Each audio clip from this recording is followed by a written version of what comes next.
oh, I'm so glad I left the relationship finally. I should have left earlier. There's a lot of conversations about finally having non-negotiables, right? Having the courage to leave something that isn't honest to you. But there isn't a lot of conversation about leaving a relationship, being unsure of it, and then wondering if you even made the right decision, right? And I think we don't talk about this because it's embarrassing, because we could be wrong that we left, because there may be some guilt, some shame, self-bashing. When we talk about relationships as in, oh, I finally left, it could be very power filled, right?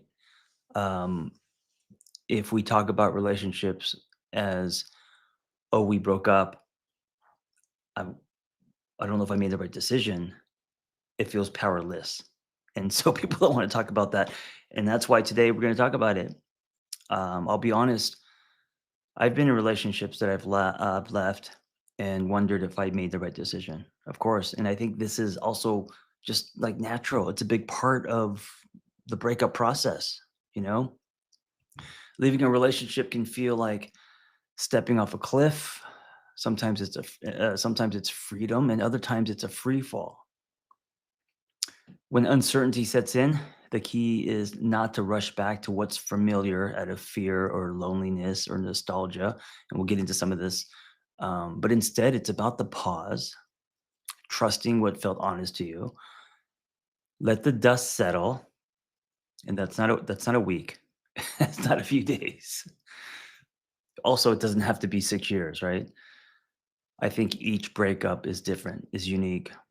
Let the withdrawal symptoms, and they are real because you just did life with someone, right? Let them subside, because if you don't let them subside, your lenses will be foggy. So let them subside before you try to label your decision. And I think this is the most important piece, right? Because we may be pulling from um, like a murky residue place. We might, like, just as a knee jerk, feel like, did I make the right decision? Not because you didn't or did, but because that's just like the natural pattern of making a huge life decision and wondering if you did the right thing. So it doesn't matter if we're talking about, I don't know, buying a house or leaving a marriage. Big life decisions come with the question, did I make the right decision? And so some of this doesn't even have to do with the relationship, right? Some of it is just kind of like natural knee jerk. Was there a pattern or emotional availability? Was there a pattern of emotional inability? People who can't hold the safe space. Were the fights toxic? Was the were the ruptures able to be repaired? Not just from its parts. So not just from you and your ex, but also like as a couple, because one person might have the ability, capacity, the tools to repair rupture, and the other person may not. And if the other person doesn't, well, every relationship is, there's two people involved, right? Or was it fear, stagnation, commitment issues, maybe trauma, driving the exit? So, like, all these reasons why relationships end. It could be two people just outgrowing each other. Maybe values don't line up, or maybe something that was honest to you and what you wanted before is no longer. This actually happens a lot when uh, kids leave the house. When our kids grow up and they're gone, I mean, there's no colder shower. There's no greater black light on the relationship, because now you're faced with no distractions. Now the person you are sharing a bed with, you have to look at, and also yourself and the relationship, right?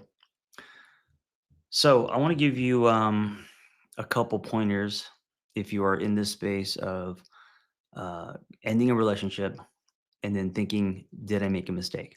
And that relationship could be, you dated somewhere for 6 months, or it could be a marriage. It doesn't matter. So the first step is don't panic. Don't panic. I think when you are panicking, you're allowing yourself to be in a reactive space, right? With panic comes protection. With protection comes this reaction. And so, just taking a breath and not panicking. Sit with the discomfort. Don't confuse pain with regret. Just because you feel pain and heartbreak doesn't mean, oh shit, what have I done? Did I make the wrong decision? Of course, you're going to feel pain. Avoid rushing to connect just to relieve the ache. So, whether you are connecting with someone else or you're running back to your ex, a lot of people do this. They have so much pain and heartbreak that they can't sit with, maybe because they're not used to. And so they rush back and make everything okay so they could feel, so they don't have to feel the pain anymore. And that is not enough to be in a relationship. And also, you're now taking someone hostage, right? It's not fair to that person you're choosing to love. Reflect on your reasons for leaving. I think it's helpful to just write them down, not to make this a logical process, but there's something about seeing it on paper that may convince you. Was it from unmet needs? Was it from emotional exhaustion? Was it even fixable? Was it just two people who have really loved each other before, but just are on a different path? You know, people change, right? Love changes. What we want changes. Separate emotion from clarity. What's happening right now is a lot of emotion, and we should not be making decisions based on that emotion or even coming to conclusions based on that emotion because those emotions, they come, they go. You know, they're like this formless thing, right? Just because you're hungry today doesn't mean you're going to be hungry in 2 hours from now. So see emotions as just natural, like the ebb and flow, like the ocean, right? Coming and going. Don't try to judge it. Don't try to attach meaning. Feel your way through this space. You can miss someone, and you could also know that the relationship wasn't right. Most of my relationships didn't end in a "I hate you" or "get out of my life" kind of way. They ended with love. They were very sad, and of course, I missed that person, or I have missed that person. But that doesn't mean that I want to go back and build a life with that person, right? So you can miss that person. And also, you could break up with someone and realize like how amazing the connection was or the sex was or the chemistry was. And even with that, doesn't mean that you want to build a life with someone, right? You just have to know the difference between missing someone, craving someone, longing for someone. And of course, all of that can be explored to see where that's coming from, if it's coming from a healthy place or not.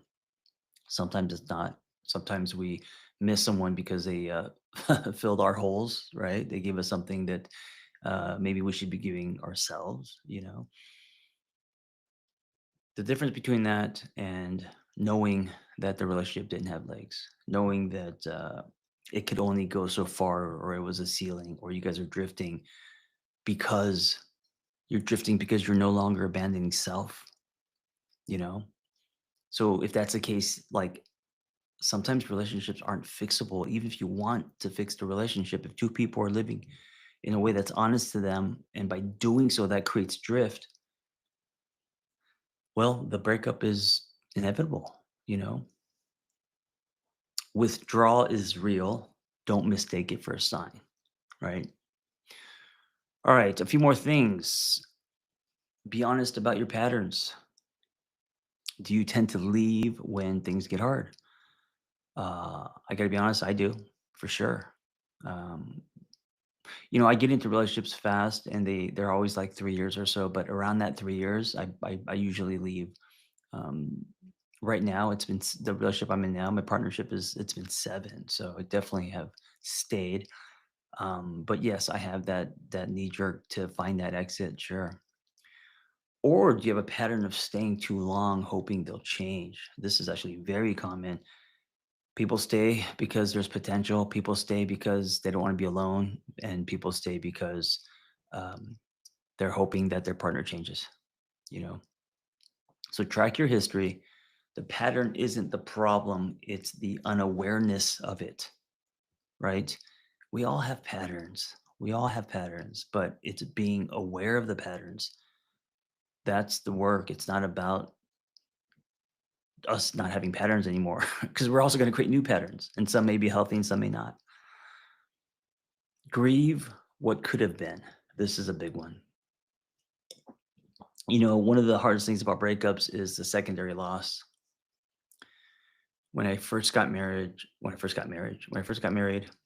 uh, I think what was so devastating was I thought that was it. So we were, young and running toward the picket fence and having a kid, a dog, a house, right? Church on Sundays. We were running toward this kind of this poster I was tracing, or what I thought we were supposed to do in life once you find a partner, get married. So that being taken away was also part of the divorce, right? So it wasn't just my that I lost my wife or that I lost a marriage, but it was me losing the future, all the stuff that was supposed to happen, quote unquote, right? And so that's secondary loss. And for many, they put more weight on that. For many, that loss is more crippling than the actual relationship itself. And if that's the case, then that tells you something, right? Part of the conclusion may come from mourning the potential, not the reality. Let yourself feel the sadness, that sadness, without turning it into a self blame. All right, next one, reassess your standards and values. Now that you have distance, what actually matters to you in a partnership? And this changes and it should change. Like what matters to you today should be very different than what mattered to you, say, in your early 20s, right? If there's no difference, um, that kind of worries me. It worries me because it means that you haven't changed. There should definitely be a difference. I mean, unless unless you're in your early 20s, last year, that's different. Did this relationship align with your life you're building or pull you off your course? That word alignment is it's popular, it's common. I use it often. But yeah, people can look, think about the people that you went to high school with, right? And think about the people that you go way back with, childhood friends. Are you guys aligned today as 40-year-olds or in your 30s or even 50s? Maybe, but probably not. We we we change. What we want changes, and the alignment may have been honest then, um, but maybe not today. And the same thing happens in long-term relationships. You could have been very aligned in the early days, and that alignment uh, over time could slowly drift, and today you're just not aligned anymore. Next one, don't confuse loneliness for longing. The sudden quiet can feel brutal, but it's not proof you made a mistake. Sometimes we go back just because being alone is unfamiliar. I spent about a stretch of 4 years being quote unquote single on purpose, and this is why I wrote this book. I spent, well, initially I started it. I didn't want I didn't want to be single on purpose. I didn't want to be single at all. But once I realized I actually need to be alone, right? Once the on purpose kicked in with intention, I actually spent a lot of time by myself because it was scary, because I wasn't used to it, because I'm used to doing something with someone, whether that's dinner, movie. I mean, being anxiously attached, right? Swinging in that way. And of course, I'm a lot less today as I was in my 20s, but I wanted to be with my girlfriend or wife or whoever I was with all the time. I wanted to drown in them, and so to be alone was what was prescribed.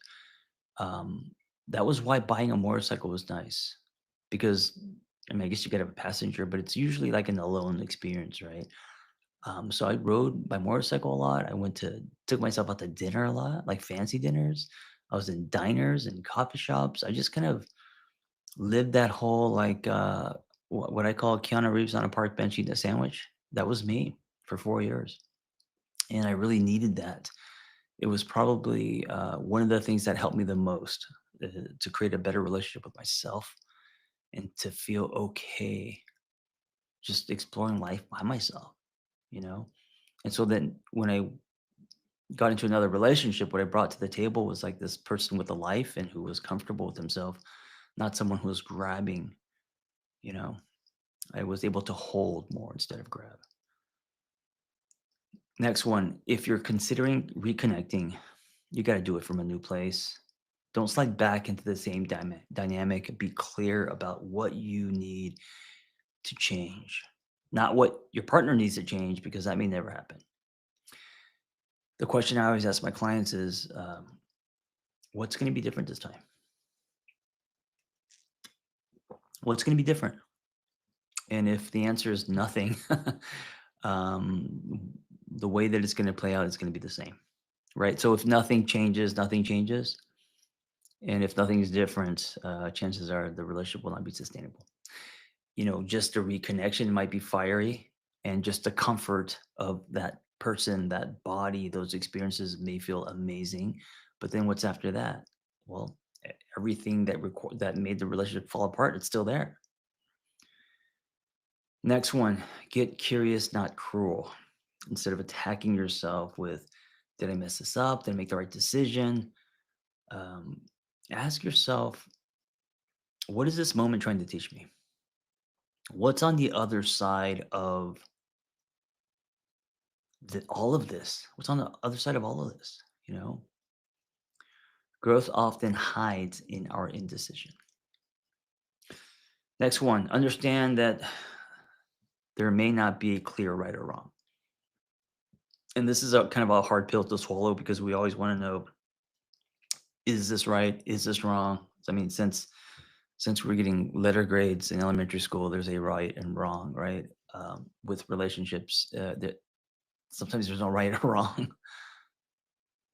Maybe you did make the wrong decision, and if you did, then that's your truth, and now what do we do with that, right? What's the learning there? Sometimes decisions are just steps, part of a larger unfolding, and if you did make the wrong decision or feel that you did, there's also a lesson in that, you know? But you can't live there. You can't live there. You can't now dwell on it. You also can't backpedal. And chances are, if you did make the wrong decision, you broke trust, and going back, you might not be able to repair it. Right? There has to be a surrender and acceptance to all of this. What matters more than the decision is who you become because of it. This is something I think you should write on your mirror. It's kind of a long sentence, might cover the whole mirror. What matters more than the decision is who you become because of it. I mean, that to me, that just goes. That's applied to life, all of life, not just relationships. And finally, I want to remind you that you are. I mean, that peace is your compass, right? Not perfection, not certainty, not even love. The peace, and by peace, I also mean connection to self. If you're not connected to yourself, if you don't have a solid relationship with yourself, then you can't find peace. So peace comes with you having an honest relationship with self. If staying felt like constant anxiety and leaving feels like a hard exhale, you got to listen to that. All right, so here are my final thoughts, like Jerry Springer's final thoughts. Throwback to the '90s. John Kim's final thoughts. When in doubt, you got to zoom out. Don't just look at the breakup. Look at the whole arc. Did you grow in the relationship? Did it ask you to shrink? Was that relationship aligned? Did it nourish or deplete you? When we zoom out, we stop judging ourselves by the pain of the moment and start honoring the truth of the bigger picture.